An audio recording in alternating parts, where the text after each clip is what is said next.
கர்த்தருடைய பரிசுத்த நாமம் மகிமைப்படுவதாக. அருமையான மாலை பொழுதுல ஆண்டோட சமூகத்துக்கு வந்திருக்கிற உங்கள் ஒவ்வொருவரையும் ஆண்டவரும் ரட்சகருமாக இயேசு கிறிஸ்து நாமத்தில் அன்போடு வாழ்த்தி வரவேற்கிறேன். இன்றைக்கு நாம் ஆண்டோடைய சமூகத்தில் வந்திருக்கிறோம். ஜெபத்தோடு நாம் காத்திருப்போம். எங்களை அதிகமாக நேசிக்கிற பரலோகத்தின் நல்ல தேவனே, இன்னும் ஒரு மாலை பொழுது எங்களுக்கு கொடுத்து இந்த மாலை வேளையில உங்களுடைய வார்த்தைகளை தியானிக்கும்படியாக பரலோகத்தின் ஆண்டவர் நீர் எங்களுக்கு அனுகிரகம் செய்திருக்கிறீர். இன்றைக்கு உங்களுடைய தாசன் மூலமாக எங்களுக்கு எந்த ஒரு காரியத்தை கற்றுக் கொடுக்கிறீர்களோ அதை நாங்கள் புரிந்து அதன்படி நடப்பதற்கு கர்த்தர் உதவி செய்யுங்க. அதன் மூலமாய் ஆவியானவர் நீர் பேச வேண்டுமாய் இயேசுவின் நாமத்தில் ஜெபிக்கிறோம். ஜெபம் கேளும் நல்ல பிதாவே, ஆமென். இந்த நேரத்தை அருமையான எல்டர் ஜேக்கர் ஸ்டீபன் அவருடைய கரங்களில் போடுங்க. அவங்க இன்றைக்கு நம்முடைய வார்த்தைகளை நம்மோடு கூட பகிர்ந்து கொள்வார்.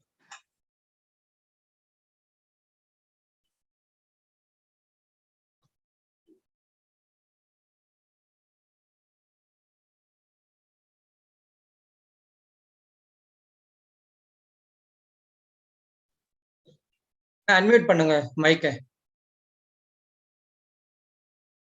சாரி. கர்த்தருடைய நாமத்திற்கு கனமும் சோஸ்திரம் மகிமையும் இன்றும் என்றும் சதா காலங்களும் உண்டாகட்டும். தேவனுடைய பிரதான கிருபையினாலே இந்த நாளிலும் ஆண்டவருடைய வார்த்தையை உங்களோடு கூட பகிர்ந்து கொள்ள தேவன் தந்த பிரதான கிருபைக்காய் கர்த்தரை நான் சோஸ்திரிக்கிறேன். கடந்த வாரத்துல வர முடியாத ஒரு சூழ்நிலை உண்டாயிற்று. வந்துவிடலாம் என்று பிரயாணத்தை திட்டமிட்டேன், ஆனால் முடியவில்லை. கார்ல இருந்தே பேசிடலாமா அப்படின்னு யோசித்தேன்.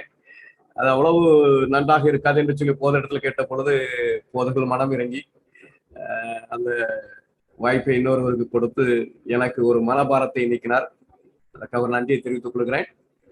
நிச்சயமாக இந்த நாளில நம்ம படிக்க போற செய்தி ஒருவேளை அறிந்தவைகள் தான், தெரியாதவைகள் அல்ல. நான் இன்னைக்கு ஒரு குறிப்பை வாசிக்கிட்டு இருந்தேன். எனக்கு மிகுந்த அதிர்ச்சிக்குள்ளானேன்.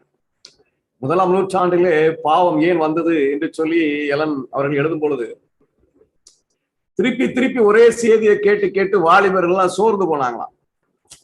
ஒரே செய்தி தானே, அதை மறுபடியும் மறுபடியும் கேட்டு அவங்க சோர்ந்து போய் புதிதாக ஏதாவது பார்க்க வேண்டும் என்று ஆசைப்பட்டு தேடியவர்கள் எல்லாம் பின்வாங்கி போனார்கள் என்று சொல்லி அதை பார்த்த மாத்திரத்துல புதிய செய்தி நமக்கு கிடையாது. ஆதியாகமம் 3ஆம் அதிகாரம் 15வது வாக்கியத்தில் சொல்லப்பட்ட அந்த செய்தி தான் வெளிப்படுத்தினுடைய கடைசி அதிகாரம் வரைக்கும் எடுத்து செல்லப்படுகிறது என்கிறத நினைத்த பொழுது மறுபடியும் மறுபடியும் சொன்னதை சொல்வதில் நம்ம எந்த விதத்திலும் சோர்ந்து போகக்கூடாது. புதிதாக எதையாவது பார்ப்பதற்கு பிரயாசப்பட்டு தவறான முடிவுகள் நம்ம வந்து விடக்கூடாது என்று எச்சரிக்கப்பட்டேன். அதுக்காக கர்த்தரை நான் சோஸ்தரிக்கிறேன். இன்னைக்கு நம்ம படிக்க போகிற ஒரு காரியம் தியாகத்தின் சின்னமான பரிசுத்த ஆவி. பிதா தம்முடைய ஒரே பேரான குமாரனை ஒப்பு கொடுத்தார், அவருடைய தியாகம் பேசப்படும். குமாரன் தம்முடைய ஜீவனை மனிதனுக்காக கொடுத்தார், அவருடைய தியாகமும் பேசப்படும். ஆனால் பரிசுத்த ஆவியானவர் செய்திருக்கிற தியாகம் பேசப்படுவதில்லை. ஏனென்று சொன்னால் ஆவியானவர் எடுத்துக்கொண்ட ஸ்தானம் அது. நம்ம படிச்சிருக்கிறோம். பரிசுத்த ஆவியானவர் என்ன நிலைப்பாடை எடுத்துக்கொண்டார் என்று சொல்லி முதலாவது படித்திருக்கிறோம். அவர் ஆவி சேவை செய்கிற நிலைப்பாடை எடுத்துக்கொண்டார், குமாரனுக்கு ஒத்தாசையாக இருக்கிற நிலைப்பாடை எடுத்துக்கொண்டார். ஆகையினாலே அவருடைய தியாகம் மறைக்கப்பட்டிருக்கிறது. அநேகர் அதை அறிந்து கொள்வதற்கு பிரயாசப்படல. ஆவியானவரை இறுக்கமாய் பிடித்துக் கொள்ளுகிற பிள்ளைகள் கூட இந்த தியாகத்தை அறிந்திருக்கிறார்களா என்று சொன்னால் அது கேள்விக்குறிவான ஒன்றுதான். இன்னைக்கு திருச்சபையிலும் சரி ஒவ்வொரு கூட்டம் உருவாக இருக்கிறது. பிதாதான் தேவன், வேற ஒருவரும் தேவன் அல்ல என்கிற ஒரு கூட்டம். என் செவன்த் டே அட்வென்டிஸ்ட் விசுவாச பிள்ளைகள் கூட இயேசு கிறிஸ்து தேவன் அல்ல என்று பதிவிட்டு அனைவரிடத்தில் ரகசியமாய் பேசி வருகிறார்கள் என்று சொன்னால் அது பொய் அல்ல. இன்னும் சிலர் பரிசுத்த ஆவியானவர் தேவனே அல்ல என்று வாதிடுகிறவர்களும் இருக்கிறார்கள். நம்ம இன்னைக்கு ஆவியானவருடைய தியாகத்தை நான் அறிய வேண்டும் என்று சொன்னால், ஆவியானவர் எப்படி ஒரு மனிதனிடத்தில் செயல்படுகிறார் என்பதை அறிந்து கொண்டால் நான் தேவ ஆவியானவருடைய வழிநடத்துவதற்குள்ளாக கடந்து செல்ல முடியும். பரிசுத்த ஆவியானவர் தேவன் அல்ல என்று வாதிடுகிற பிள்ளைகள் திருச்சபையிலும் இருக்கிறார்கள், வெளியேயும் இருக்கிறார்கள். நம்ம திருச்சபையை மனதில் வைத்துதான் பேசுகிறோம். ஏசாயாவுடைய தீர்க்கதரிசன புஸ்தகம் 48ஆம் அதிகாரம் 16வது வாக்கியத்தை நீங்கள் வாசிக்கும் பொழுது, நீங்கள் என் சமீபத்தில் வந்து நான் சொல்வதை கேளுங்கள், நான் ஆதி முதற்கொண்டு அந்த ரங்கத்தில் பேசவில்லை, அது உண்டான காலம் துவக்கி அங்கே நான் இருந்தேன். இப்பொழுதோ கர்த்தராகிய ஆண்டவரும் அவருடைய ஆவியும் என்னை அனுப்புகிறார். ஆண்டவராய் இயேசு கிறிஸ்துவினுடைய முதலாவது அந்த வருகையில் அல்லது அவர் மனிதனுக்காக ஜீவனை கொடுக்க அந்த வந்த சம்பவத்தை குறித்து சொல்லும்போது, யார் இயேசுவை இந்த பூமிக்கு அனுப்புகிறார் என்று சொல்லும் பொழுது, கர்த்தராகிய ஆண்டவரும் அவருடைய ஆவியும் என்று வேதம் சொல்லுகிறதை நம்ம பார்க்க முடியும். தெய்வத்துவத்தை குறித்து வெளிப்படுத்தும் போது அங்கு மூவர் இருக்கிறதை பார்க்க முடியாது. அனுப்பப்படுகிற ஒருவர், அனுப்புகிறவர் இருவர், கர்த்தராகிய தேவனும் அவருடைய ஆவியும். அவருடைய ஆவி அப்படின்னு சொன்னோடனே நிறைய குழம்பிடுறாங்க. அதெல்லாம் ஒரு பிரச்சனை. அவருடைய குமாரன் அப்படின்னு குழம்பிடுறாங்க.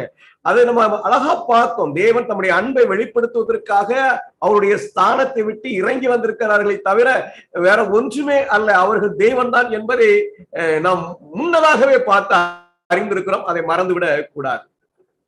இன்னும் மத்திய 28ஆம் அதிகாரம் 19வது வாக்கியத்தை வாசிக்கும் பொழுது, ஞானஸ்நானம் எப்படி கொடுக்க வேண்டும் என்று ஆண்டவர் சொல்லும் பொழுது, ஆண்டவராக இயேசு கிறிஸ்து அதை சொல்லும் போது, பிதா குமாரன் பரிசுத்தாவின் நாமத்தினாலே ஞானஸ்நானம் கொடுங்கள் என்று சொல்லுகிறார். ஆண்டவராக இயேசு கிறிஸ்து ஞானஸ்நானம் கொடுத்து விட்டு வெளியே வரும் பொழுது வானத்தில் ஒரு சத்தம் உண்டாகுகிறது.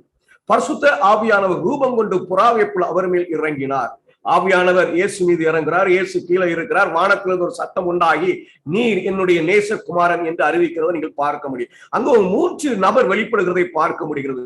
வானத்திலிருந்து ஒரு சத்தம் உண்டாகிறது, புறாவின் வடிவத்தில் ஆவியானவர் இறங்குகிறார், இயேசு அங்கே மனித ரூபத்தில் இருக்கிறார்கள். அப்ப தெய்வத்துவத்தில் 3 இருக்கிறார்கள், அதில் ஒருவர் ஆவியானவர் என்பதை நம்ம ஒருபோதும் மறந்து விடக்கூடாது.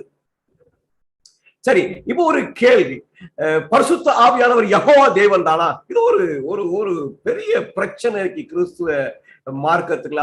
அவர் தேவன் என்று சொல்லும்போது அவர் யெகோவா தேவன் இல்லை, அதுக்கு கீழே யெகோவா பிதா மாத்திரம் தான் என்று வாதிடுகிறவர்கள் இருக்கிறார்கள். நம்ம ஏற்கனவே பார்த்துக்கோம், இயேசு கிறிஸ்து வேதம் யெகோவா என்று சொல்லுகிறது, பிதாவை யெகோவா என்று சொல்கிறது. அப்படி போல பரிசுத்த ஆவியானவரையும் யெகோவா என்று சொல்லுகிறது.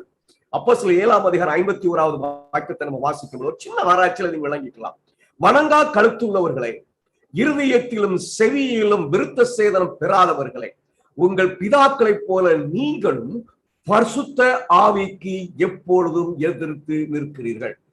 இஸ்ரவேலர்களை குறித்து யோவான் ஸ்தேவான் ஒரு பிரசங்கம் செய்யும் பொழுது அங்க குறிப்பிடுகிற ஒரு காரியம் என்ன அப்படின்னு சொன்னா, இஸ்ரவேலர் யாருக்கு எதிர்த்து நின்றார்கள் என்று சொன்னால் பரிசுத்த ஆவியானவருக்கு எதிர்த்து நின்றார்கள். ஆனா அந்த சரித்திரத்தை, அந்த நிஜ சம்பவத்தை பார்க்கும் பொழுது அங்க வசனம் என்ன சொல்லுகிறது என்று சொன்ன உபாகமம் 1ஆம் அதிகாரம் 28வது வாக்கியத்துல, அப்படி இருந்தும் நீங்கள் போக மாட்டோம் என்று உங்கள் தேவனாகிய கர்த்தருடைய யெகோவா யாவே உடைய கட்டளைக்கு விரோதமா எதிர்த்து. அங்க தெளிவா சொல்லுகிறது, யாருக்கு அவர்கள் எதிர்த்து நின்றார்கள் என்று சொன்னால் யாவைக்கு எதிர்த்து நின்றார்கள். ஸ்தேவான் அதை சொல்லும் பொழுது அது பரிசுத்த ஆவியானவருக்கு எதிரானது என்று சொல்லுகிறார். என்ன ஒன்று விளங்குகிறது என்று சொன்னால், பிதாவாகிய தேவனும் வேதாகமத்திலே யாவே யெகோவா என்று வெளிப்படுத்தப்பட்டிருக்கிறது, இயேசு கிறிஸ்துவும் வேதாகமத்திலே யாவே என்று வெளிப்படுத்தப்பட்டிருக்கிறது. அப்படி போல பரிசுத்த ஆவியானவரும் யாவே என்று வெளிப்படுத்தப்பட்டிருக்கிறார். அப்படி ஆனால் 3 தெய்வத்துவத்தில் இருக்கிறார்கள் என்பதை எந்த விதத்திலும் நம்ம உதாசீனப்படுத்தி விட முடியாது, தள்ளிவிட முடியாது. இன்னும் ஒரு காரியத்தை நான் உங்களோட கூட இதுல பகிர்ந்து கொள்ள விரும்புகிறேன். ஏசியா ஒரு தரிசனத்தை பார்ப்பார். அதை குறித்து அப்போஸ்தலர் பவுல் பேசும் பொழுது இப்படியாக பேசுகிறார். அப்போஸ்தலர் 28ஆம் அதிகாரம் 25, 26, 27ல இப்படி அவர்கள் ஒருவர் ஒவ்வாமல் இருந்து புறப்பட்டு போகையில் பவுல் அவர்களுக்கு சொன்ன வாக்கியமாவது, நீங்கள் காதார கேட்டும் உணராதிருப்பீர்கள், கண்ணார கண்டும் பாராதிருப்பீர்கள். இவர்கள் கண்களினால் காணாமலும் காதுகளினால் கேளாமலும் இதயத்தினால் உணர்ந்து குணப்படாமலும் நான் இவர்களை ஆரோக்கியம் ஆக்காமலும் இருக்கும்படிக்கு இந்த ஜனத்தின் இருதயம் கொழுத்திருக்கிறது, காதுகளினால் மந்தமாய் கேட்டு தங்கள் கண்களை மூடிக்கொண்டார்கள் என்று இந்த ஜனத்தினிடத்தில் போய் சொல் என்பதை பரிசுத்த ஆவி ஏசியா தீர்க்கதரிசியை கொண்டு நம்முடைய பிதாக்களுடனே நஞ்சாய் சொல்லி இருக்கிறார். ஏசியா மூலமாக சொன்னது யாரு அப்படின்னு சொன்னா, ஏசியாவிடத்துல இந்த வார்த்தைகளை, மிக பயங்கரமான வார்த்தைகள் இஸ்ரவேலர் குறித்து பயங்கரமான ஊழியம், செவடாய்க்கிறது, குருடாய்க்கிறது, இதயத்தை கொளுத்ததாய்க்கிறது. பயங்கரமான ஊழியம். அந்த ஊழியத்தை செய்ய சொல்லி இயேசுவிடத்துல யார் சொன்னார் என்று சொல்லும் பொழுது அப்போஸ்தலர் நடவடிக்கைகளை பார்க்கிறோம், அது பரிசுத்த ஆவி என்று சொல்லி. ஆனா நிஜ சம்பவத்துல போய் இயேசுவுடைய புத்தகம் 6ஆம் அதிகாரம் 8வது வாக்கியத்தை நீங்கள் வாசிக்கும் பொழுது, பின்பு யாரை நான் அனுப்புவேன், யார் நமது காரியமாய் போவான், நமது காரியமாய் போவான் என்று உரைக்கிற ஆண்டவருடைய சத்தத்தை கேட்ட இந்த ஆண்டவர் யார் என்பதை நீங்கள் 3வது வசனத்தில் வாசிக்கும் பொழுது அவர் யாவே என்பதை அறிந்து கொள்ளலாம். பரிசுத்த ஆவியானவர் யெகோவா என்பதை ஒரு நாளும் மறந்துடாதீங்க. நான் சில விசுவாச பிள்ளைகளோடு வேதத்தை பகிர்ந்து கொள்கிற பழக்கம் உண்டு. ஆனா ஒரு நாள் ஒரு சகோதரி ஒரு மெசேஜ் அனுப்பியிருந்தாங்க, ஒரு புஸ்தகத்தை அனுப்பியிருந்தாங்க. இந்த புஸ்தகத்தை நீங்க படிச்சு பார்த்து இதுல என்னென்ன தப்பு எப்படி இருக்குன்னு கொஞ்சம் சொல்லுங்க, அப்பதான் நாங்க விசுவாசத்துல பலப்பட முடியும். ஏன்னா ஏற்கனவே அதை குறித்து நான் அவர்களிடத்துல பேசி இருக்கிறேன். இன்னும் அவர்கள் பலப்படவில்லை. படிக்கிறத தெளிவா படிச்சு மனசுல ஏத்திரணும். குழப்பம் வந்துகிட்டே இருக்கும், குழப்பம் வந்துகிட்டே இருக்கு. எங்கேயாவது ஒரு குறிப்பா பகுதியை எடுத்து அதை தூக்கி அப்படியே போட்டு ஏசு தெய்வம் இல்லைன்றான் எலஞ்சோட் ரைட்டிங்ஸ்ல இருந்து. அதெல்லாம் பார்த்து பார்த்து நம்ம விளக்கம் கொடுத்துக்கிட்டு இருக்க முடியாது. படிக்கிற உபதேசத்தை தெளிவாய் படித்து இதுதான் உபதேசம் அப்படிங்கிறத சந்தேகத்துக்கு இட வேண்டி நம்ம நிரூபித்துக் கொள்ள வேண்டிய கடைசி காலத்தில் இருக்கிறோம் என்பதை மறந்து விடாதீர்கள். இப்போ புதிய ஏற்பாட்டுக்குள்ள நீங்க வரும் பொழுது பரிசுத்த ஆவியானவரை தியோஸ் அப்படிங்கிற வார்த்தை தேவனை குறிக்கும் பொழுது அங்க பழைய ஏற்பாட்டில் யெகோவா என்பது போல புதிய ஏற்பாட்டில் தியோஸ் என்கிற வார்த்தை உபயோகப்படுத்தப்பட்டது. இந்த தியோஸ் என்கிற வார்த்தையும் பரிசுத்த ஆவியானவரை அடையாளப்படுத்தும்படியாக தேவன் ஒரு சம்பவத்தை வைத்து இருக்கிறார். நமக்கு அது நன்றாக தெரியும். அனனியாவும் அவருடைய மனைவியும் கிரேயர் வித்த பணம் முழுசையும் கொடுக்க மாட்டாங்க. அப்போ அவர்கள் பொய் சொல்லுவார்கள். அப்பொழுது பேதுரு சொல்லுவார், நீங்கள் பரிசுத்த ஆவியினிடத்தில் பொய் சொன்னீர்கள், நீங்கள் மனுஷனிடத்தில் அல்ல தேவனிடத்தில் தியோஸின் இடத்தில் நீ பொய் சொன்னாய் என்றார். அப்போ புதிய ஏற்பாடும் பழைய ஏற்பாட்டினுடைய யெகோவாவுக்கு நிகரான தியோஸ் என்கிற வார்த்தையை பரிசுத்த ஆவியானவருக்கு உபயோகப்படுத்துகிறது என்பதை நாம் அறிந்திருக்க வேண்டும். அப்போ தெளிவாய் சொல்லிடலாம், மிக ஆணித்தரமாய் சொல்லலாம். தெய்வத்துவத்தில் மூவர் இருக்கிறார்கள். ஒருவர் பிதாவாகிய தேவனாக வெளிப்பட்டு இருக்கிறார், இன்னொருவர் குமாரனாக தன்னை தாழ்த்தி இருக்கிறார், இன்னொருவர் சேவை செய்கிற ஆவியானவரை தன்னை எடுத்து இருக்கிறார். இந்த ஸ்தானத்தை புரியாததுனாலதான் ஆவி என்கிற வார்த்தையை பார்த்தோன்னே அவருக்கு ரூபம் இல்லை, அவருக்கு சாயல் இல்லை. இல்ல, ஆவி என்பது அங்கே எடுக்கக்கூடிய காரியம். தூதர்களை ஆவியாய் சிருஷ்டித்தார் என்று சொல்லும் பொழுது அவர்களுக்கு ரூபம் இல்லை என்றார்களே, அவர்கள் ரூபத்தை பார்த்து இருக்கிறார்கள், அடையாளம் கண்டு இருக்கிறார்கள். காபிரியேல் தூதனை அடையாளம் கண்டு இருக்கிறார்கள். அவர்கள் சேவை செய்கிறவர்களே வேதம் ஆவியானவர் என்று சொல்றது. அப்படி போல பரிசுத்த ஆவியானவர் எடுத்துக்கொண்ட ஸ்தானம் ஆவியானவருடைய ஸ்தானம், சேவை செய்கிற ஸ்தானம். அதனாலதான் நீங்க வேதாந்தத்தில் பார்க்கும்போது ஆவி என்றும் ஆவியானவர் என்றும் அங்கே சொல்லப்படுகிறது நீங்கள் பார்க்க முடியும். இதெல்லாம் குழப்பிட வேண்டியது இல்லை, வெளிப்பட இருக்கு, தெளிவா இருக்கு. பெரிய வியாக்கியானமெல்லாம் இல்ல, இது அப்படி இருக்கலாம் இப்படி இருக்கலாம் யூகமெல்லாம் இல்ல. மிக தெளிவாய் சொல்லுகிறது பரிசுத்த ஆவியானவர் யெகோவாகிய தேவன், பிதாவாகிய தேவன் யெகோவா தேவன் என்பதை அறிந்திருக்கிறோம். இயேசு கிறிஸ்து யெகோவாகிய தேவன் என்பதை அறிந்திருக்கிறோம். அப்படி போல பரிசுத்த ஆவியானவரும் யெகோவாகிய தேவன் என்பதை நாம் மறந்து விடக் கூடாது. பழைய ஏற்பாட்டுல ஆவியானவர் இருந்தாரா? புதிய ஏற்பாட்டுல முழுசு நீங்க ஆவியானவர் என்பதை நீங்கள் பார்க்க முடியும். பழைய ஏற்பாட்டுல ஆவியானவர் இருந்தார்னா நிச்சயமா இருந்தார். நீங்க ஆதியாகமம் 1வது அதிகாரம் 1வது வாக்கியத்தை பார்க்கும் பொழுது சிருஷ்டிப்பின் போது இயேசு கிறிஸ்து வருகிறதுக்கு முன்பாக, குமாரன் சிருஷ்டிப்பின் வேலையை செய்ய வருகிறதுக்கு முன்பாக ஆவியானவர் அங்க வந்திருப்பார். ஏன் அப்படின்னு சொன்னா, he need to do a preparatory work. குமாரனுக்கு ஒத்தையாசையா இருக்கக்கூடிய ஸ்தானத்தை அவர் எடுத்துக்கொண்டார். அதனால அங்க 1வது நிற்பார். நீங்க ஆதியாகமம் 6ஆம் அதிகாரம் 3வது வாக்கியத்துல நீங்கள் வாசிக்கும் பொழுது நோவாவின் காலத்தில் மனிதனுடைய ரட்சிப்பிற்காக ஊழியம் செய்வதை நீங்கள் பார்க்க முடியும். ஆவியானவர் 120 ஆண்டுகளிலே இந்த மனிதனோடு ஆவியானவர் போராடுவார், மன்றாடுவார் என்று சொல்லி வேதம் சொல்லுகிறதை நீங்கள் பார்க்க முடியும். சிம்சோனோடு கூட ஆவியானவர் இருந்தது நீங்கள் நியாயாதிபதிகள் 14ஆம் அதிகாரம் 6வது 19வது வாக்கியத்தில் பார்க்க முடியும். ஆசாரிப்பு கூடத்தை கட்டும் பணியில் ஆவியான ஒத்தாசையா இருந்து அந்த வேலை செய்கிற பிள்ளைகளுக்கு அவர் உதவியதை நீங்கள் யாத்திராகம் 31ஆம் அதிகாரம் 5வது வாக்கியத்தில் நீங்க பார்க்க முடியும். இன்னும் என்னாகமம் 27:18 வாக்கியத்துல நீங்க யோசுவாவை ஆவியானவர் வழி நடத்தியதை நீங்கள் பார்க்க முடியும். இன்னும் சங்கீதம் 51:10 வரைக்கும் நீங்கள் வாசித்தீங்கன்னு சொன்னா தாவீது ஆவியானவரை பற்றி கொண்டு இருக்கிற அந்த அனுபவத்தை நீங்கள் பார்க்க முடியும். 2 நாளாகமம் 24:20 வாக்கியத்துல சகரியா மூலமாக சபையின் பாவத்தை கண்டித்து உணர்த்துவதை நீங்கள் பார்க்க முடியும். ஆவியானவர் எல்லா இடத்திலும் செயல்பட்டு இருக்கிறார். எங்க அவருடைய செயல் வெளிப்பட வேண்டுமோ அங்கெல்லாம் அது தெளிவாக வெளிப்படுத்தப்பட்டிருப்பதை நீங்கள் பார்க்க முடியும். இன்னும் 2 நாளாகமம் 14:17 நீங்க வாசிக்கும் பொழுது அங்க தேற்றரவாளனாக இருந்து யோசாபாத்திற்கு அவர் தேற்றுகிற அந்த ஒரு அனுபவத்தை நீங்கள் பார்க்க முடியும். ஆவியானவர் பழைய ஏற்பாட்டில் நான் விரைவா சொல்லி முடிச்சிட்டேன். இப்ப முடிச்சா நீங்க குறிச்சிங்களா என்ன எனக்கு தெரியல. நீங்க வேணா அந்த வீடியோ டவுன்லோட் பண்ணி குறிப்புகளை எடுத்துக்கலாம். பழைய ஏற்பாட்டுல ஆவியானவர் தேவனுடைய சபையை வழி நடத்துவதற்கு எப்பெல்லாம் வெளிப்பட வேண்டுமோ அப்பெல்லாம் வேலை செய்திருக்கிறார் என்பதை நீங்களும் நானும் மறந்துவிடக் கூடாது. ஆவியானவர் ஏதோ புதிய ஏற்பாட்டுல ஒரு கேள்வி வந்துடும், அவர் வேறொரு தேற்றவாளனை அனுப்புறேன்னு சொன்னார்ல, அது என்னால படிப்போம். வேறொரு தேற்றவாளன்னா என்னன்னு படிப்போம். இப்ப நம்ம புரிஞ்சுக்கிட வேண்டிய உபதேசம் என்ன அப்படின்னு சொன்னா, பழைய ஏற்பாட்டினுடைய காலத்தில் அவருடைய ஜனத்தை தேவனுடைய சபையை ஆவியானவர் வழி நடத்தினார். எப்பெல்லாம் அவர் வெளிப்பட்டு அவர்களுக்கு ஒத்தாசையாக இருக்க வேண்டுமோ அப்பெல்லாம் வெளிப்பட்டு ஒத்தாசையாக இருந்தார் என்பதை நீங்களும் நானும் மறந்து விடக் கூடாது. இந்த நெகேமியா 9:30 வாக்கியத்தை வாசிக்கும் பொழுது, நீர் அநேக வருஷமாக அவர்கள் மேல் பொறுமையாயிருந்து உம்முடைய ஆவினாலே பேசின உம்முடைய தீர்க்கதரிசியை கொண்டு, the prophets are led by the Spirit of God. ஆவியானவர் மூலமாகத்தான் பரிசுத்த தீர்க்கதரிசிகள் வழிநடத்தப்பட்டார்கள். இன்னும் 2 தீமோத்தேயு 3:16 வாக்கியத்தை நீங்கள் வாசிக்கும் பொழுது வேத வாக்கியங்களாம் தேவ ஆவியினால் அருளப்பட்டு இருக்கிறது. ஒவ்வொரு எழுத்தையும் ஆண்டவர் எப்படி அமைக்க வேண்டுமோ என்று சொல்லி அந்த ஊழியக்காரர்கள் மூலமாக, அந்த பரிசுத்தவான்கள் மூலமாக அதை செயல்படுத்தினார். ஆவியானவர் ஓடு கூட இருந்தார் என்பதை நீங்கள் நானும் மறுத்து விடக் கூடாது.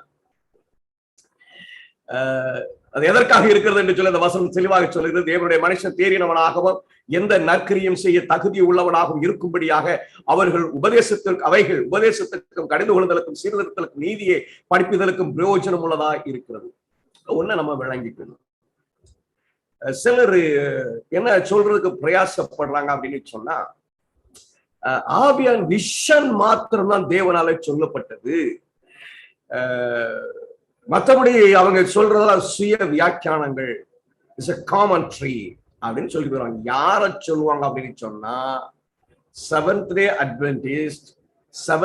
அட்வென்டிஸ்ட் வழி நடத்துவதற்கு தேவனால ஏற்படுத்தப்பட்ட தீர்க்க தரிசியை சொல்லுவாங்க. இதெல்லாம் கொஞ்சம் விளக்குறதுக்கு விரும்புகிறேன்.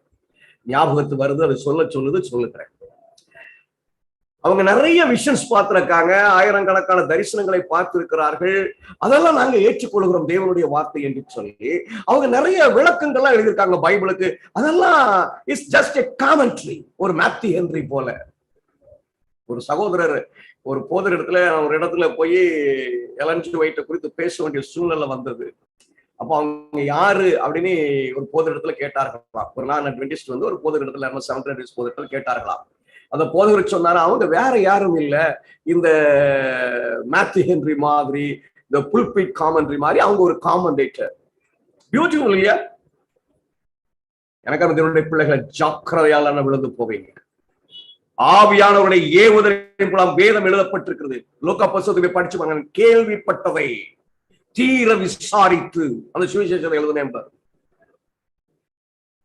பவுலுடைய புத்தகத்தை முழுசும் படிச்சு பாருங்க. எந்த தரிசனமும் இருக்காது. முழுமையாய் பழைய ஏற்பாட்டினுடைய உபதேசத்தை விளக்கி கொடுப்பார், அவ்வளவுதான். ஆனா எலன் ஜி ஒயிட் அப்படி விளக்கிய காரியங்களை தேவனுடையதா ஏற்றுக்கொள்ள மாட்டாங்கன்னு சொல்றதுக்கு காரணம் ஒண்ணுதான். It's a straight testimony. அது வெளிப்படையாய் பேசுகிறது. அதை வாசித்தால் என்னுடைய சுயம் வெளிப்படுகிறது. நான் நினைக்கிற மாதிரி அங்க ஓட்டம் இல்லை. நான் இப்படித்தான் இருக்கும், ஆண்டவர் இப்படிதான் இருப்பார் அப்படின்னு நினைச்சிட்டு போய் அந்த புத்தகத்தை படிச்சா அது வேற மாதிரி ஆண்டவரை காட்டுகிறது.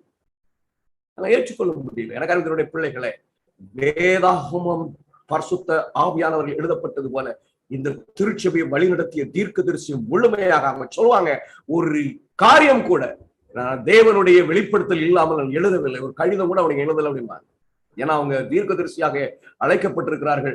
எதையாவது நம்ம எழுதி அது சுயம் அப்படின்னு வந்துடக்கூடாதுன்னு சொல்லி ஒரு தனி நபருக்கு கடிதம் எழுத வேண்டும் என்று சொன்னா கூட தேவ ஆவியானவருடைய வெளிப்பாடு இல்லாமல் ஒரு எழுதியா. சரி, இப்போ பழைய ஏற்பாட்டுல பரிசுத்த ஆவியானவர் நேர்த்தியாக வழிநடத்தி இருக்கிறார்.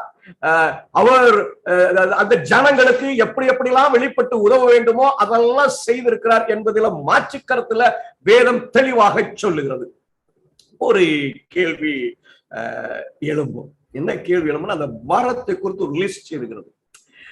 நீங்க அத 1 கொரிந்தியர் 12ஆம் அதிகாரம் 28வது வாக்கியத்துல போய் வாசிக்கும் பொழுது தேவானவர் சபையில் முதலாவது அப்போஸ்தலர்களையும், 2வது தீர்க்கதரிசிகளையும், 3வது போதர்களையும், பின்பு அற்புதங்களையும், பின்பு குணமாக்கும் வரங்களையும், ஊழியங்களையும், ஆளுகையும், பலவித பாஷைகளையும் ஏற்படுத்தினார். சிலர் சொல்லுவாங்க நிறைய வரம் இருக்கு அப்படின்னு சொல்லுவாங்க. நம்ம வரம்னா என்ன அப்படிங்கிறத நம்ம பிற படிப்போம். எல்லாருக்கும் வரம் இருக்கு அப்படின்னு சொல்லுவாங்க. பாடுகிறதையும் வரம் என்று சொல்லுவார்கள், இசை வாசிப்பதையும் வரம் என்று சொல்லுவார்கள், தபலா அடிப்பதையும் வரம் என்று சொல்லுவார்கள். பிற படிப்போம், நம்ம படிக்க போகிறோம். ஆனா இப்ப நம்ம என்ன விளங்க போறோம்? அந்த லிஸ்ட் இருக்கு தெரியுமா? வரம் என்று பதிவிடப்பட்ட அந்த காரியம் பழைய ஏற்பாட்டு காலத்துல இருந்துச்சா? நல்லா புரிஞ்சுக்கணும். வரம் என்பது அப்போஸ்தலர் 2ஆம் அதிகாரத்துக்கு பிறகுதான் பூமியில காணப்பட்டது போல சித்தரிக்கப்படுகிறது, காணப்பட்டது போல போதிக்கப்படுகிறது. ஆனா நிஜம் அது அல்ல. தீர்க்க தரிசன வரம், ஒரு தீர்க்க தரிசிக்கும் தீர்க்க தரிசன வரத்திற்கும் வித்தியாசம் உண்டு. தேவனிடத்துல நேரடியா கேட்டு வேதாகமத்தை எழுதியிருக்காங்க தெரியுமா? அது தீர்க்க தரிசனம் வரம், தீர்க்க தரிசன ஆவி, பரிசுத்த ஆவியானவர் அவரிடத்தில் இடைப்பட்டு அவர்களை பதிவிட வைத்தார். அந்த பதிவிடப்பட்டவர்களை ஜனங்களுக்கு சொன்னாங்க பாத்தீங்களா, அது தீர்க்க தரிசிகள். அவர்கள் தீர்க்க தரிசன வரம் உடையவர்கள், அதை விளக்கக்கூடிய ஞானம் உடையவர்கள். அப்ப தீர்க்க தரிசன வரம், போதிக்கிற வரம் பழைய ஏற்பாட்டுல இருந்துச்சு அப்படின்னு கேட்டா நிச்சயமா இருந்துச்சு, மறுக்க முடியாது. மோசே உபவாசம் முழுவதும் போதனை தான். யோசுவா ஜனங்களுக்கு அப்பப்போது போதிக்கிறத பார்க்க முடியும். தாவீது சங்கீதனால போதனைகளை செய்யறத பார்க்க முடியும். யோனாவை கூப்பிட்டு ஆண்டவர் போய் ஜனங்களுக்கு போதிக்கும்படி அனுப்பிடுது. இப்படி வேதம் முழுவதும் தீர்க்க தரிசனம் வர உடையவர்களாக பழைய ஏற்பாட்டு காலத்தில் ஜனங்கள் இருந்தார்கள், தீர்க்கதரிசிகள் காணப்பட்டார்கள் என்பதை நாம் மறந்து விடக்கூடாது. சரி, குணமாக்கு வரோம் ரொம்ப பிரபலமா இருக்கு கிறிஸ்துவ சமுதாயத்துல. நம்மளும் எப்படியாவது அந்த வரத்தை வச்சிடும் சொல்லி நாங்களும் குணமாக்குறோம் அப்படின்னு சொல்லி ஏதோ வியாதிஸ்தர்களாய் குணமாக்குறது ஜெபிக்கப்படும் சொல்லி அழைப்பு விடத்துல நம்ம ஆரம்பிச்சிட்டோம். ஆனா பழைய இப்பதான் இருக்குன்னு நினைச்சிடாதீங்க.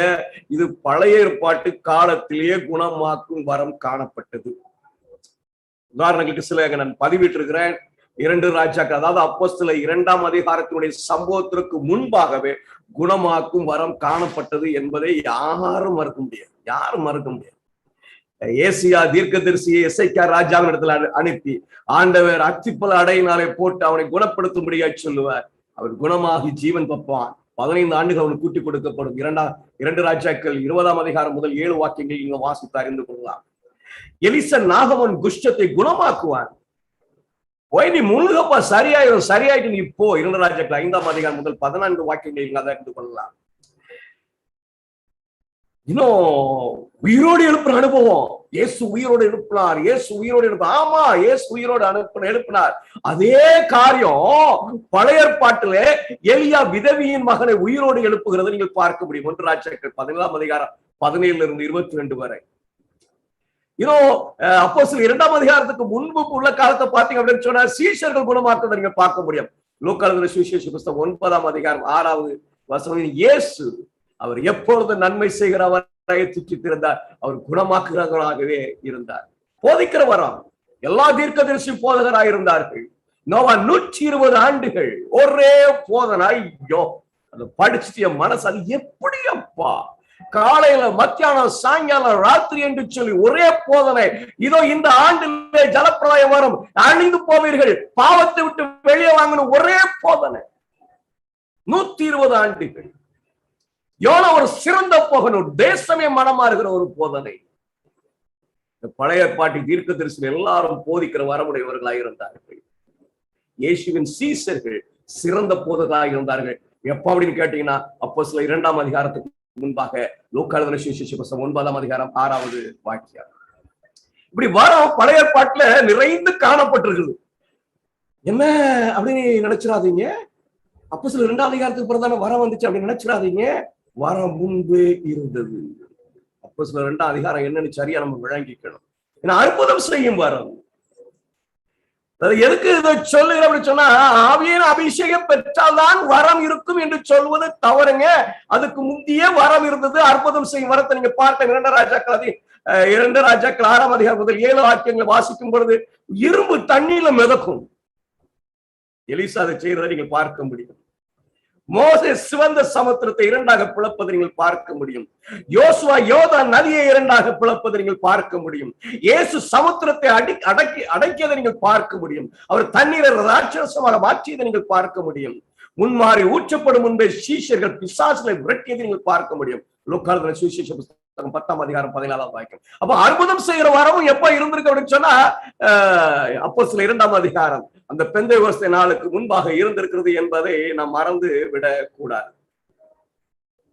ஆவியானவர் ஏதோ அப்போஸ்தலர் 2ஆம் அதிகாரத்தில் வந்துதான் செயல்படுவதற்கு ஆரம்பித்தார் என்று நம்ம நினைச்சிடக்கூடாது. அவர் அதற்கு முன்பாகவே செயல்பட்டு இருப்பதை நீங்களும் நானும் பார்க்க முடிகிறது. சரி, ஏசாயா 42ஆம் அதிகாரம் 5வது வாக்கியம். ஏசாயா 42ஆம் அதிகாரம் 5வது வாக்கியம். வானங்களை சிருஷ்டித்து அவைகளை விரித்து பூமியும் அதிலே உற்பத்தி ஆகிறவர்களையும் பரப்பினவரும் அதில் இருக்கிற ஜனத்துக்கு சுவாசத்தையும் அதில் நடமாடுகிறவர்களுக்கு ஆவியும் கொடுக்கிறவமான கர்த்தராகிய தேவன் சொல்லுகிறது. அவர் நமக்கு ஜீவனை கொடுக்கிற அந்த தேவன் சொல்லுகிற காரியங்களை குறித்து நம்ம பார்க்க முடிகிறது. அத பரிசுத்த ஆவியானவர் எல்லாருக்கும் கொடுக்கப்பட்டிருக்கிறார். ஆண்டவர் எல்லாருக்கும், நடமாடுகிற எல்லாருக்கும் ஆவியை கொடுத்திருக்கிறார். இது ஜீவனை மாத்திரம் குறிக்கிறது என்று நினைத்து விடக்கூடாது. பரிசுத்த ஆவியானுடைய செயல்பாடை குறிக்கிறது. நம்ம பிற்பாடு பார்ப்போம். மழை கிரியை, பின்மாறி, முன்மாறி 3 விதமாக பரிசுத்த ஆவியானுடைய செயல்பாடு இருக்கும். அதுல ஒரு அந்த மழை கிரியை இருக்கு பாத்தீங்களா, அதுதான் சகலருக்கும் கொடுக்கப்பட்டிருக்கிறது. பூமியிலே சுவாசம் உள்ள எல்லாருக்கும் கொடுக்கப்பட்டிருக்கிறது. இந்த வேலையை நம்ம உணர்றதே இல்லை. ஆவியானவர் வந்த ஒரு பரவசம் வரணும், ஒரு ஒரு ஒரு எழுப்புதல் வந்து ஒரு ஏதாவது செய்யணும், அதனால தான் ஆவியானவர் நம்மகிட்ட இருக்கிறார் நினைக்கிறோம். இல்ல, ஆவியானவர் ஆதி முதல் வேலையை செய்து கொண்டிருக்கிறார், நேர்த்தியாக வேலையை செய்து கொண்டிருக்கிறார், ஜனங்களை வழிநடத்தி கொண்டிருக்கிறார். மறுக்கவே முடியாது, மறுக்கவே முடியாது. ஏசாயா 20ஆம் அதிகாரம் 21வது வாக்கியத்தை வாசிக்கும் பொழுது ஆவியானுடைய வேலையை குறித்து அழகாகி சொல்லப்படுகிறது. நீங்கள் வலதுபுறம் சாயும் போது, இடதுபுறம் சாயும் போது வழி இதுவே, இதிலே நடவுங்கள் என்று உங்களுக்கு பின்னாலே சொல்லும் வார்த்தையை உங்கள் காதுகள் கேட்கும். இந்த சத்தத்தை உதாசீனப்படுத்தினால் மிகப்பெரிய ஆபத்து. இதுல பாருங்க, பரிசுத்த ஆவியானவர் எங்க இருந்து வேலை செய்கிறார் அப்படின்னு சொன்னா, நம்மளோட கூட நின்னுகிட்டு வேலை செய்துகிட்டு இருக்கிறாரு. இதனாலதான் இந்த ஆவியானவருடைய வேலை இல்லாம ஒருவனும் தேவனுடைய சமூகத்துக்குள்ள வர முடியாது. சங்கீதம் 51வது சங்கீதத்துல 11வது வாக்கியத்துல தாவீது இப்படி சொல்கிறான், உமது சமூகத்தை விட்டு என்னை தள்ளாமல் உமது பரிசுத்த ஆவியை என்னிடத்திலிருந்து எடுத்துக் கொள்ளாமலும் வரும். ஏன்னா அதுதான் பின்னாடி நின்று எப்படி நடக்கணும், எங்க நடக்கணும், வலது பக்கம் போகணுமா, இடது பக்கம் போகணுமா, இல்ல நேரம் போகணுமா, தெளிவாய் நமக்கு போதிக்கிற ஒரு வேலையை செய்து கொண்டிருப்பது பரிசுத்த ஆவி ஆனது. அவர் யாருன்னு கேட்டீங்கன்னா, யெகோவா.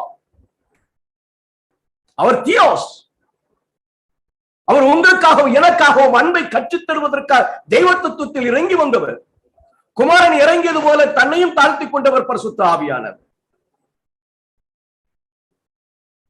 சங்கீதம் 12வது வசனம், 51வது சங்கீதம் 12வது வசனத்துல, உமது இரட்சணிய சந்தோஷத்தை திரும்பவும் எனக்கு தந்து உற்சாகமான ஆவியை என்னை தாங்கும்படி செய்யும். இத வேலை இருக்கு பாத்தீங்களா, பக்கத்துல இருந்து செய்கிற வேலை, அது சாதாரண வேலை இல்லை. இதை விட்டுறக்கூடாது, இதை இழந்துடக்கூடாது. இழந்துட்டோம் அப்படின்னு சொன்னா அதனால தாவீது தெளிவாய் உணர்ந்து, இனி நான் பாவம் செய்யாமல் இருக்க வேண்டும் என்று சொன்னா, அந்த சத்தம் எனக்கு தொனித்துக் கொண்டே இருக்க வேண்டும், அது உற்சாகமான அந்த ஆவியின் இடத்துல வேலை செய்து கொண்டே இருக்க வேண்டும் என்கிற தெளிவாய் அறிந்திருந்தார். எபேசியர் 4ஆம் அதிகாரம் 30வது வாக்கியம் நம்மளை எச்சரிக்கிறது. இந்த வேலையை குறித்து எச்சரிக்கிறது. அன்றியும் நீங்கள் மீட்கப்படும் நாளுக்கென்று முத்திரையாக பெற்ற தேவனுடைய பரிசுத்த ஆவியை துக்கப்படுத்தாதிருங்கள். இதை நம்ம கொஞ்சம் விளங்கிக்கணும். பரிசுத்த ஆவியானவரை துக்கப்படுத்தக்கூடாது. அந்த ஆவியானவர் எப்படி தெரியுமா? அவர் எப்படி தெரியுமா? அவருடைய செயல் அற்புதமானது, அவருடைய தியாகம் அற்புதமானது. நம்ம பார்ப்பதும் இல்லை, உணர்வதும் இல்லை. ஆவி அவித்து போடாதீர்கள். தெசலோனிக்கேயருக்கு எழுதும் பொழுது பவுல் எச்சரிக்கிறார். 1 தெசலோனிக்கேயர் 5 அதிகாரம் 19வது வாக்கியத்துல, don't kill this spirit. உங்களை வலதுபுறம் இடதுபுறம் சாய விடாமல் நேர வழி எதுன்னு காட்டி உங்களை கூட்டிட்டு போறது ஒரே ஒரு ஆளுதான், பரிசுத்த ஆவியானவர். தியாகம் என்ன தெரியுமா? ஒரு தெய்வனுங்க, அவர் யெகோவா தியோஸ். அவருடைய பிரகாசம் மகிமை மிக ஆழமானது, மிக பெரியது. அதை பார்ப்பவன் அழிந்து போவான். தேவனை முகமுகமாய் பார்ப்பவன் அழிந்து போவான். ஆனா அந்த ஆவியானவர் என் கூட நின்று என்னை வழிநடத்த வேண்டும் அப்படின்னு சொன்ன, அவர் என்ன செய்திருக்கணும் அப்படின்னு சொன்னா, அவர் பரிசுத்தாவியானவராய் தன்னுடைய ஸ்தானத்தை இறக்கி கொண்டார். அந்த ஸ்தானத்தை, அந்த ஆவியினுடைய ஸ்தானத்தை, சேவை செய்கிற ஸ்தானத்தை அவர் செயல்படுத்துவதற்காக என்ன செஞ்சிருக்காரு தெரியுமா? தன்னுடைய மகிமையை முழுவதையும் விட்டு விட்டார். என் கூட வந்து நிற்கணும், முழுமையாய் மறைத்துக் கொண்டார். கூட நின்று, மகனே இது வழி, இதுல நடக்கணும், இதை விட்டு விலகிடக்கூடாது.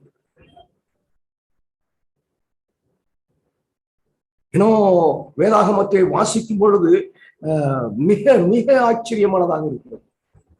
பரிசுத்த ஆவியானவருடைய செயல்பாடு ஆழமானது.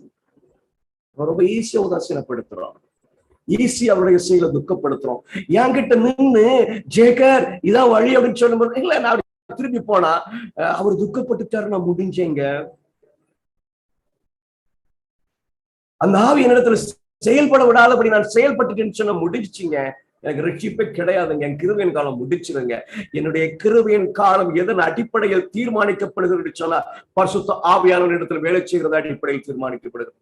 நமக்கு தெரியும் தீர்க்கதரிசனாவினுடைய எழுத்துக்களின் மூலமாக கடைசி காலத்துல கிருபையின் காலம் முடியும் பொழுது பரிசுத்த ஆவியானவர் எடுக்கப்பட்டு போவார் என்று சொல்லி அந்த கிரியைகள் இருக்காது.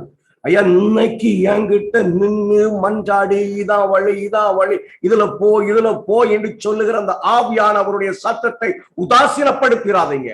அவர் மிகப்பெரிய தியாகத்தினால என்னோட கூட நிற்கிறார். அவர் பாருங்க, அதாவது எதை குறைப்பதற்காக சொல்லல, நம்ம ஆவியானவர் குறித்து படிக்கிறதுனால அதை கொஞ்சம் உயர்த்தி காட்ட வேண்டும் என்று சொல்கிறேன். பிதாவாகிய தேவன் தம்முடைய ஒரே பேரான குமாரனை கொடுத்தார். ஒரு இருதயம் எவ்வளவு வழித்திருக்கும், கனத்திருக்கும் என்பது நமக்கு தெரியும். குமாரனாகிய தேவனுடைய ஜீவனை கடுமையான வேலை. நாங்க 2 பரலோகத்துல இருக்கிறாங்க. ஆவியானவர் தேவனாகிய பிதா கொடுத்த அந்த மிகப்பெரிய தியாகத்தையும், குமாரனாகிய தேவன் வெளிப்படுத்திய அந்த மிகப்பெரிய தியாகத்தையும் மனிதனுக்கு சுட்டி காட்டி அவருடைய விருப்பத்தை நிறைவேற்றுவதற்காக எப்பொழுதும் என்னோடு கூடவே இருக்கிறவராயிருக்கிறார். அதனால வேதம் சொல்றது, உதாசீனப்படுத்திடாத, துக்கப்படுத்திடாத, நிலைவரமான ஆவியின் இடத்துல இருக்கட்டும். ஆண்டவரே என்கிட்ட இருந்து ஆவியானவர் எடுத்து விடாதையோ, because he is the one showing the love of Father and Jesus to me. பிதாவினுடைய அன்பையும் இயேசுவினுடைய அன்பையும் இந்த மனுகுலத்துக்கு காட்டுகிறவர் ஆவியானவர் மட்டுமே. இந்த தியாகத்தை எத்தனை ஒரு உணர்ந்திருக்குன்னு தெரியல. நான் வேண்டாம் அப்படின்னா மடிக்கிட்ட வந்து ஐயா ஜெய்க கெஞ்சிறாரு எனக்கு அருமையான பிள்ளைகளை. அவருடைய மன்றாட்டை பார்க்கும் பொழுது மிக மிக ஆச்சரியமா இருக்குது. ஆனா இஸ்ரவேலை குறித்து சொல்லும் பொழுது ஸ்தேவன் அழகாக சாட்சி சொல்கிறான், அவர்கள் ஆவியானவருக்கு எதிர்த்து நின்றார்கள். ஆவியனுடைய சத்தத்தை அவர் கேட்கவில்லை. நீங்கள் நானும் எப்படி இருக்கிறோம் என்பதை தீர்மானித்துக் கொள்ள வேண்டும். ஆவியனுடைய சத்தத்துக்கு இசைவாக நான் இருக்கிறேனா என்பதை தீர்மானித்துக் கொள்ள வேண்டும். ஆவியானவர் தெய்வத்துவத்தில் ஒருவர், ஒரு யெகோவாகிய தேவன், அவர் தியோஸ். அவர் பழைய ஏற்பாட்டு காலத்துல அந்த சபைக்கு எப்படியெல்லாம் ஒத்தாசையா இருக்க வேண்டுமோ அப்படியெல்லாம் ஒத்தாசையாக இருந்தது. வரங்களினாலே பழைய பாட்டு பிள்ளைகளை நிரப்பியவர். அவர் அநேக அற்புதங்களையும் அடையாளங்களையும் அந்த பிள்ளைகள் மூலமாக செய்தவர். உங்களோட கூட என்னோட கூட போராடி கொண்டிருக்கிறார். இஸ்ரவேல் போல உதாசீனப்படுத்தி விடக்கூடாது. நல்லா புரிஞ்சுக்கிடுங்க. அந்த வலதுபுறமும் இடதுபுறமும் சாயாமல் இதுதான் வழி போன்னு சொல்லி கொடுக்கிற அந்த சத்தம் இருக்கு பாத்தீங்களா, அது என் செவியில தொனிக்கும் வரைக்கும் நான் தேவனை தெரிந்து கொள்கிறதுக்கு வாய்ப்பு இருக்கு. இந்த சத்தம் போயிடுச்சு அப்படின்னு சொன்னா ட்ராஜடி. எனக்கு பிள்ளைகளை நம்ம கடைசி காலத்துல ஜீவித்துக் கொண்டிருக்கிறோம். இந்த சத்தம் தொனிக்கிறதா? இதுதான் வழி அப்படி சொல்லும்போது அந்த வழியை தேர்ந்தெடுக்கிற தீர்மானிக்கிறானா?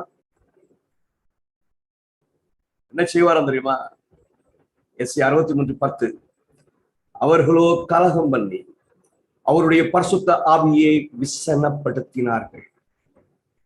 அதனால் அவர் அவர்களுக்கு சத்துருவாய் மாறி அவரே அவர்களுக்கு விரோதமாய் யுத்தம் பண்ணினார்.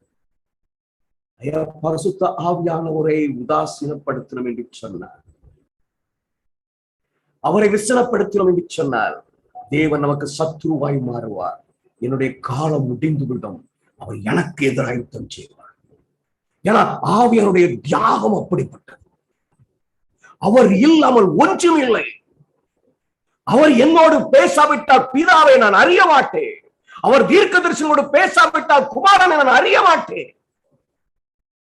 எவ்வளவு உதாசீனப்படுத்தினாலும் பக்கத்துல வந்து நின்று கெஞ்சி கேட்கிற ஒரு தேவன் யார் அப்படின்னு கேட்டீங்கன்னா பரிசுத்த ஆவியானவர்.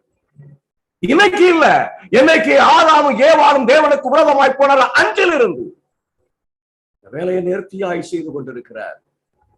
உதாசீனப்படுத்தினார். கர்த்தர் நமக்கு எதிராக செய்வாரா? இன்னொரு பியூட்டிஃபுல், இவ்வளவு முக்கியத்துவமா இல்லைங்க ஆவியானவர் இவ்வளவு முக்கியமா பேசுறீங்க. அவர் இல்ல வசனத்தை எடுத்து பாஸ் நான் சொன்னவைகள் எல்லாம் நினைப்பூட்டுவார், வருங்காலங்கள் எல்லாம் சொல்லித் தருவார், பாவத்தை குறித்து நீதி குறித்து நியாயத்தை. அவருடைய வேலை மிக ஆச்சரியமானது, மிக அழகானது. மத்தேயு 12ஆம் அதிகாரம் 31 32 வசனத்தை நான் வாசிக்கிறேன். ஆதலால் நான் உங்களுக்கு சொல்லுகிறேன், இயேசு சொல்லுகிற ஒரு காரியம், எந்த பாவமும்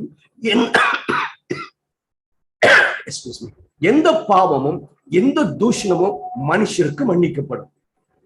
ஆவியானவருக்கு விரோதமான தூஷணமோ மனுஷருக்கு மன்னிக்கப்படுவதில்லை. எவனாகிலும் மனுஷகுமாரனுக்கு விரோதமாய் வார்த்தை சொன்னால் அது அவனுக்கு மன்னிக்கப்படும். எவனாகிலும் பரிசுத்த ஆவியானவருக்கு விரோதமாக பேசினால் அது இம்மையிலும் மறுமையிலும் அவனுக்கு மன்னிக்கப்படுவதில்லை. பரிசுத்த ஆவியானுடைய முக்கியத்துவம் விளங்குதுங்களா? குமரனுக்கு விரோதமா பேசினாலும் சரி, நீங்க பிதாவுக்கு விரோதமா பேசினாலும் சரி, அதை மன்னிச்சுவேங்கிறாரு. ஆனா ஆவியானவருக்கு விரோதமா பேசினா மன்னிக்க மாட்டேன் அப்படிங்கிறாரு. அப்ப நம்ம என்ன முடிவு எடுத்துறோம் அப்படின்னு சொன்னா, அப்போ ஒரு பாவத்தை 2 திருப்பி செஞ்சா அவர் முடிச்சு. அப்படி இல்ல, ஆவியானவரை துக்கப்படுத்தத்தக்க வகையில் என்னுடைய செயல் அமைந்து விடக்கூடாது. அவருடைய கிரியைகளை அவிழ்த்துப்படும் என்னுடைய செயல் அமர்ந்து விடக்கூடாது. ஐயா, ஆவியானவர் எதுவரைக்கும் என்கிட்ட பேராசப்படுவாருன்னு சொன்னா த மேக்சிமம். என் கூட நின்று ஐயா தம்பி ஐயா வா வா வா, இதை பார், கல்வாரியை பார், பிதாவை பார், அவருடைய பாடும் மரணத்தின் பார், உனக்காக ஜீவனை கொடுத்திருக்கான்னு சொல்லி என் கூட நின்று என்னுடைய பாவத்தின் அவருடைய நீதியும் எனக்கு வெளிப்படுத்துகிற ஒரு வேலையை செய்யறார் பாருங்க. அந்த ஆவியானுடைய கிரியை ஒரு நாள் அவிழ்த்து போட்டக்கூடாது, ஒரு நாள் அதுக்கு விரோதமாக போயிடக்கூடாது. ஏன் அப்படின்னு சொன்னா ஒரு நாள் அவர் துக்கப்படுவார், என்கிட்ட வரமாட்டேன் என்றுவார், எடுத்து பிரயாசம் எல்லாம் போதுன்றுவாரு. அன்னைக்கு அந்த பாவம் எதுவும் மன்னிக்கப்படாது. இயேசு சொல்றாரு, ஆவியானவருக்கு விரோதமா நீங்க பாவம் செஞ்சாதீங்க, மன்னிக்கப்படாது. ஏன் அப்படின்னு சொன்னா அந்த ஆவியானவர் என்னை கிறிஸ்துவிடத்தில் வழி நடத்துகிறவராய் இருக்கிறார், கிறிஸ்துவிடத்தில் கூட்டிட்டு போகிறவராய் இருக்கிறார். அவர்தான் பிதாவுடைய அன்பை வெளிப்படுத்துகிறார், கிறிஸ்துவுடைய அன்பை வெளிப்படுத்துகிறார். பாவம் என்ன, நீதி என்ன, நியாயத்தின் எல்லாம் அவரே எனக்கு சொல்லித்தாராரு. அதனால அவருடைய சத்தத்தை கவனமா கேளு. வழி எது என்று சொல்லும் பொழுது அந்த வழியை நடக்க நீங்க கற்றுக்கொள். சத்தத்தை கேட்கிறோமா? எங்க இருக்க ஒரு சத்தம்? வேதத்தை படிச்சிருங்க, அவருடைய திட்டத்தை புரிஞ்சுக்கிடுங்க, அவருடைய வழிநடத்தல புரிஞ்சுக்கிடுங்க, அவருடைய சாயலை புரிஞ்சுக்கிடுங்க. அதற்கு இதுவாக இந்த வழியில நட, இப்படி நட என்று அவர் சொல்லும் பொழுது, ஆமா வேதம் சொல்ல சொல்லுகிறது, என் தேவன் இப்படிப்பட்ட சாயலுடையவர், இப்படிப்பட்ட அன்புடையவர், இப்படிப்பட்ட தாழ்மையுடையவர், இப்படிப்பட்ட தியாகம் உடையவர், நான் அதைத்தான் செய்வேன். இது ஆவியானுடைய சத்தம். ஆபிரகாமை போல விளங்கிக் கொள்ள வேண்டும் தேவனுடைய வார்த்தை.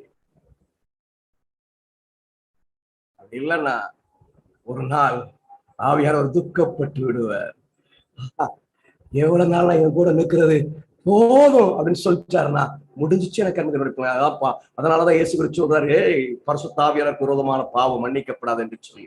நிறைய பெரிய சம்பவத்தை நீ பாத்தீங்க அப்படின்னு சொன்னா, நீ தேவனுக்கு விரோதமாய் பாவம் செய்தாய், பரிசுத்த ஆவியானவருக்கு விரோதமாய் நீ போய் சொன்னா, இதோ உன்னை தூக்கிட்டு போறதுக்கு வாசப்படியில் ஆள் வரவங்களும் நான் மரித்து போனார். ஐயா, ஆவியானவருக்கு விரோதமா பாவம் செய்கிற பிள்ளைகள் பூமியில் நடமாட முடியாது. அது வரைக்கும் கிருபையின் காலம் இருக்கு. ஆசியில சுவாசம் ஓடும் வரைக்கும். ஆனா இன்னொரு விதமா படிச்சோம் அப்படின்னு சொன்னா, இந்த இடத்துல நான் அப்படி சொல்றேன், நட்சத்திர பதவி படிச்சுன்னு சொன்னா, ஓ உங்களுடைய கிருபையின் காலம் முடிந்து கொண்டு இருக்கிறது, பரிசுத்தாவியர் விலகி போகிற நாட்களுக்கு நடந்து கொண்டு இருக்கிறது. நீங்க தெளிவா படிக்கலாம், அழகா படிக்கலாம். அப்ப அவர் என்னை விட்டு விலகிறதுக்கு முன்பாக அவரை இறுக நான் பற்றி கொள்ள வேண்டும். அவருடைய தியாகத்தை உணர்ந்து அவருடைய சத்தத்துக்கு நான் செவிச்சாக்கணும். ஐயா, அவர் பரலோகத்தில் இருக்கிறதுக்கு விரும்பல, என் கூட நின்று என்னை இயேசுவிடத்தில் வழிநடத்துறதுக்கு விரும்புகிறார். He want to show the love of Jesus to me. அதனால அவருடைய தியாகத்தை அவர் காட்டவே இல்லை, சொல்லவே இல்லை. கிட்ட நின்று பார்க்கும் பொழுது, ஓ மகிமையான தேவன், மேலான தேவன், எவ்வளவு எவ்வளவு வல்லமையும் அற்புதமும் நிறைந்தவர், எல்லாத்தையும் ஒடுக்கிக்கிட்டு ஒன்றுமில்லாம ஒரு பாவ மனிதன் மத்தியில வாழ்வதற்கு எதிராக தன்னை தாழ்த்தி என் கூட நின்று, ஐயோ நான் உதாசீனப்படுத்தும் போதெல்லாம் வெக்கி குறுகி அவர் அருகில என்கிட்ட நின்றுட்டு என்ன செய்யறது என்று திகைத்துக் கொண்டிருக்கிற நிலையை நான் உருவாக்கிக்கிட்டே இருந்தேன் அப்படின்னு சொன்னா ஒரு நாள் விட்டுட்டு போயிருவார். நல்லா யோசிச்சு பாருங்க. இதான் வழிப்பா, இதை நடப்பா அப்படின்னு சொல்றாரு. நான் என்ன செய்யறேன் அப்படின்னு சொன்னா, இல்ல அப்படின்னு சொன்ன பக்கத்துல சாத்தான் என்ன கெரிச்சிப்பான் பாருங்க. ஆவியானவரை துக்கப்படுத்தி விடாதீர்கள். வழி இது என்று சொல்லும் போது கவனமாய் ஆராய்ந்து அறிந்து கொள்ளுங்கள். துன்மார்க்க தூதர்கள் எல்லாம் நம்மளை பரிசுத்த தூதர்களுடைய முகத்துல ஏளன எச்சியை துப்புகிறார்களாம், கேலி பண்றாங்களாம். நான் எப்ப எல்லாம் ஆவியானுடைய சத்தத்துக்கு செவி சாய்க்காமல் நான் விலகி போகும்போது ஒரு தேவன் என் மத்தியில் நின்று அவமானப்படுகிறார் என்பதை மறந்து விடாதீர்கள்.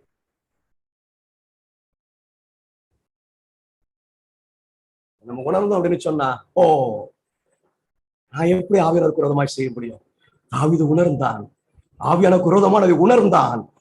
ஆண்டவரே, இந்த ஆவியான எடுத்து போட்டாதையும் நிலைவரமாக இருக்கட்டும், உற்சாகமான ஆவியான தாரோம் அப்படின்னு சொல்ல மஞ்சாடி ஜபித்து வேண்டி ஆவியானுடைய சத்தத்துக்கு செவிசாய்க்கிற மகனாய் மாறினார். நீங்களும் நானும் எப்படி இருக்கிறோம் என்பதை சிந்தித்து பார்க்க வேண்டியது அவசியமாக இருக்கிறது. எனக்கு என்னுடைய பிள்ளைகளை, கடைசி நாட்களில் ஜீவிக்கிறோம். கிறிஸ்து சீக்கிரமாய் வரப்போகிறார். அந்த ஆவியானுடைய தியாகத்தை உணர வேண்டும். கிட்ட நின்றுட்டு நல்லா கொஞ்சம் நினைச்சு பார்த்துக்கிடுங்க. நான் மறுபடியும் சொல்ல விரும்புறேன், நான் ஜெயந்த பொய்ய நீ சொல்லாதப்பா அப்படின்னு சொல்லும் பொழுது, ஐயோ இந்த பொய்ய நான் சொல்லணும், என்ன வேலையை விட்டு தூக்கிடுவாங்களே, எனக்கு வேலையில் சம்பளத்தை கட் பண்ணிடுவாங்களே அப்படின்னு சொல்லிட்டு பொய்ய சொல்லும் பொழுது ஒரு சாத்தானும் அவருடைய தூதர்களும் ஒரு தேவனை அவமானப்படுத்துகிறார்கள், கேலி செய்யறாங்க, கிண்டல் பண்றாங்க. துன்மார்க்க தூதர்கள் எல்லாம் பரிசுத்த தூதர்களே, கேலி பாரு என்னமா சொன்ன, அதெல்லாம் ஒருத்தர் வரமான என் கூட தான், என் ஆளுதான். அதுக்கு பிறகும் மறுபடியும் வந்து நின்று என்கிட்ட பேசுகிற ஒரு தன்மையுடையவர் என் ஆவியானவர். ஐயா, அந்த பாவத்தை செஞ்சுட்டா பாரு, இயேசுவை பாரு, அவர் உனக்காக ஜீவனை கொடுப்பார் என்று சொல்லி மறுபடியும் என்னிடத்துல பேசுகிற ஒரு தன்மையுடையவர் ஆவியானவர். அவர் என்னைக்கு துக்கப்படுகிறாரோ, என்னைக்கு அந்த ஆவி அவிழ்த்துப்படும்படி நான் செயல்படுகிறேனோ, என்னுடைய கிருபை முடிந்து விடும். No sin will be forgiven.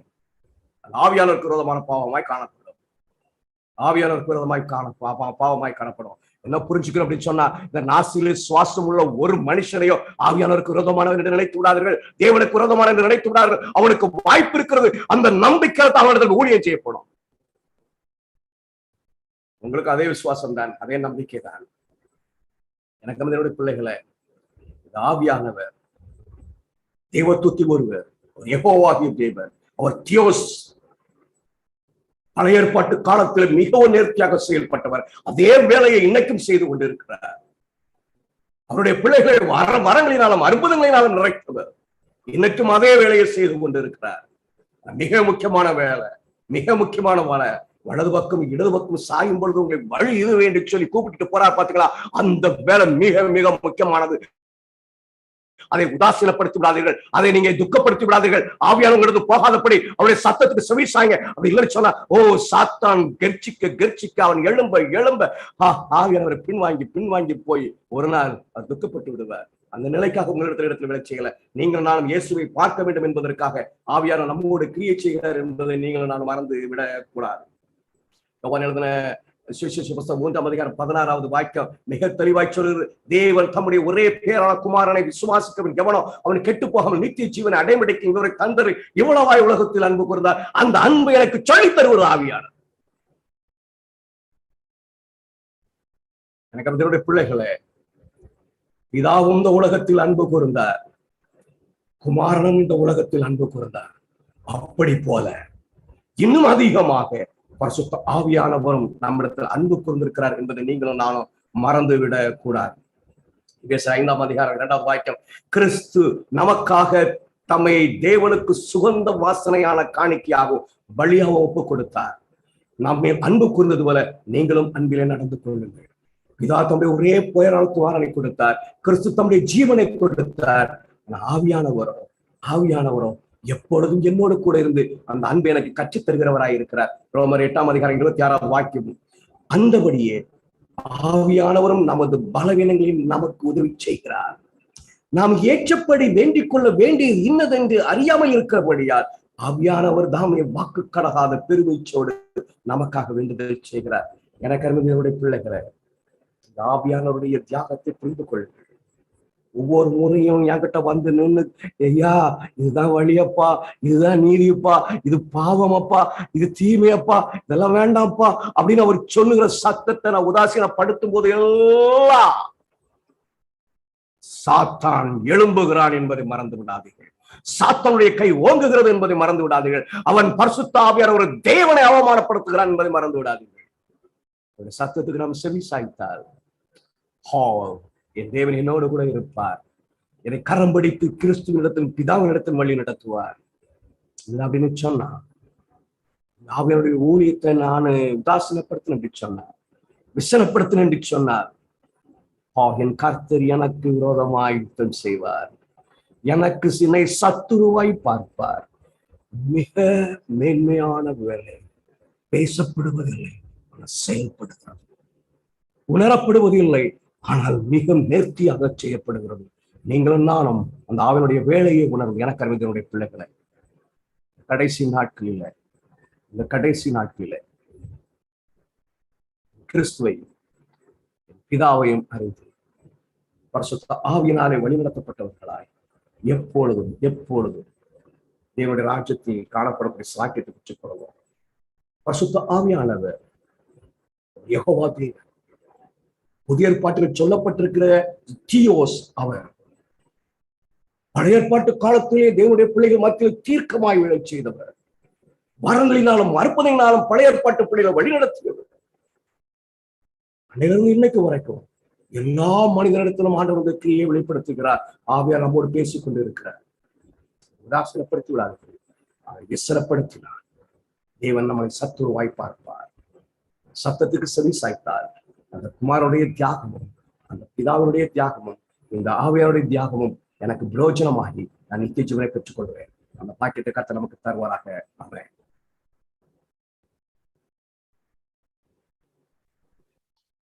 கர்த்தருடைய பரிசுத்த நாமம் மகிமைப்படட்டும். அருமையான தெளிவான ஒரு சத்தியத்தை நம்ம இன்னைக்கு படிச்சோம். ஆவியானவரை குறித்ததான சத்தியத்தை இன்றைக்கு அருமை சகோதரர் மூலமாக ஆண்டவர் நமக்கு வெளிப்படுத்தினார். இதுவரைக்கும் நாம அவருக்கு விரோதமான செயல்கள் இருந்தாலும் இந்த நாளிலே இந்த 11 குடும்பத்தாருக்கு ஆண்டவர் நமக்கு ஒரு வெளிச்சத்தை கொடுத்திருக்கிறார். ஆகவே நம்மோடு கூட இருக்கிற அந்த ஆவியானவரை நாம் ஒருபோதும் உதாசீனப்படுத்தாதபடிக்கு அவரோடு கூட சேர்ந்து ஆண்டோட ஊழியத்தை செய்வோம். நம் யாரும் தலையில தாழ்த்தி ஜெபிப்போம். சகோதரர் ஜெய்கர் ஸ்டீவன் அவங்க நமக்கு ஜெபத்துல நடத்தி நிறைவு செய்வாங்க. ஜெபம். எங்களை அதிகமாய் நேசிக்கிற எங்கள் அன்பு தகப்பனே, இந்த நல்ல நேரத்துக்காய் நாங்கள் ஸ்தோத்திரிக்கிறோம்.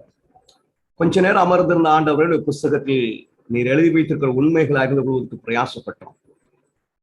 அற்புதமான தெய்வத்தை நாங்கள் தொழுது வருகிறோம் என்பதை அறியும் பொழுது ஆண்டவர் இந்த பாக்கியத்தை நீர் எங்களுக்கு தந்ததற்காக நாங்கள் சோஸ்தரிக்கிறோம். இந்த பூமியிலே விழுந்து போன எங்களை ரட்சிப்பதற்கு பிதாவும் குமாரனும் ஆவியானவரும் போட்டி போடுவதை பார்க்கும் பொழுது நாங்கள் எப்படி ஆண்டவரை அதை இழக்க முடியும்? சத்தத்துக்கு செவி சாய்க்கக்கூடிய ஞானத்தை தாங்க, பயத்தை தாங்க. எந்த நிலையிலும் ஆவியானவர் துக்கப்படுத்துகிற நாள் எங்களிடத்துல வந்து விடாதபடி அதற்கு முன்பாக மனமாறுகிற அந்த சூழ்நிலை எங்களுக்கு கட்டளையிடுங்க. எங்களை புடமிடுங்க ஆண்டவரே. உடைய சோதனையால எங்களை சோதித்து புடமிடுங்க. உடைய ராஜ்யத்துக்கு ஏதுவாக நாங்கள் மாறும் வரைக்கும் நீ கிருபையும் இரக்கமாய் இருந்தபடி ஆவியானவர்களை அனுமதிக்கும் சுமந்த தாழ்மையாக நாங்கள் வேண்டிக் கொள்வோம். வந்திருக்க பிள்ளைகள் ஆசீர்வதியும். உடைய தேவைகளில நம்முடைய கிருபை அதிகமாக இருக்கட்டும். உங்களுடைய பார்வைக்கு நன்மையானது நம்முடைய பிள்ளைகளுக்கு கொடுத்த ஆண்டவரே நம்முடைய ராஜ்யத்துக்கு ஏதுவாக வழி நடத்தும். முழுமையாய் ஒப்புக் கொடுக்கிறோம். காத்துக்கொள்ளும் வழி நடத்தும். இயேசுவின் நாமத்தால் ஜெபிக்கிறேன் இந்த பரமபிதாவே. ஆமென். ஆமென். நம்முடைய கர்த்தராகிய இயேசு கிறிஸ்துவின் கிருபையும் பிதாவாகிய தேவனுடைய அன்பும் சுத்த ஆவியானுடைய அன்யோன்ய ஐக்கியமும் சிநேகமும் விசேஷமாக இன்றைக்கு ஆவியானவரை குறித்து கற்றுக்கொண்ட ஒவ்வொரு குடும்பத்தாரோடு